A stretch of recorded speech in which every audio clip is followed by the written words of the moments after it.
Dalam posting saya yang lepas, teori MBI ke-14, saya ada baca satu komen yang saya kira cukup menarik. Komen ini datang daripada akaun @hajizul-15n. Komennya berbunyi, tapi Agong Raja-Raja Melayu sayang kat dia, sedangkan rakyat tak suka. Apa pendapat anda? Okey, sebenarnya komen ni sangat ringkas, tetapi bagi saya sangat menarik kerana dia mengandungi perkara yang cukup besar dalam komen yang ringkas ini. Okey, sebelum pergi lebih jauh, saya nak tanya kawan-kawan. Dalam sistem demokrasi kita, siapa yang memilih Perdana Menteri? Agong atau rakyat? Jawapannya mudah, bukan kedua-duanya. Okey, bagi saya jelaskan. Pertama, dalam sistem demokrasi kita, raja tidak memilih Perdana Menteri. Sebaliknya, raja atau agong melantik Perdana Menteri. Berbeza, memilih dengan melantik. Dalam perlembagaan, disebut bahawa Yang di-Pertuan Agong mempunyai kuasa prerogatif untuk melantik seorang Perdana Menteri yang pada hemat baginda mempunyai sokongan majoriti di kalangan ahli-ahli Dewan Rakyat, iaitu ahli parlimen. Maksudnya, baginda memilih Perdana Menteri bukan berdasarkan selera dia atau ikut suka dia. Sebaliknya, berdasarkan sokongan majoriti ahli-ahli Dewan Rakyat, iaitu ahli parlimen. Yang kedua, dalam sistem demokrasi kita,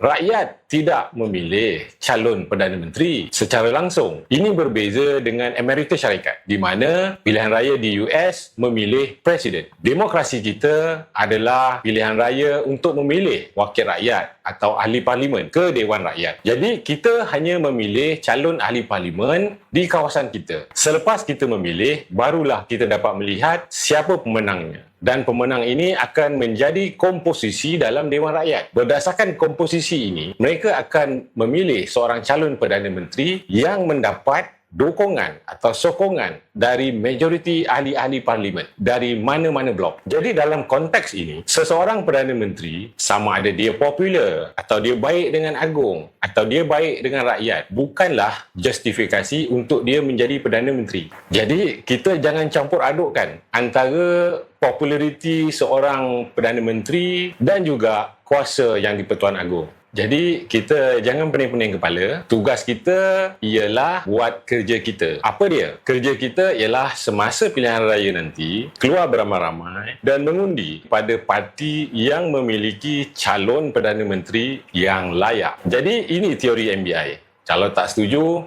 tak apa.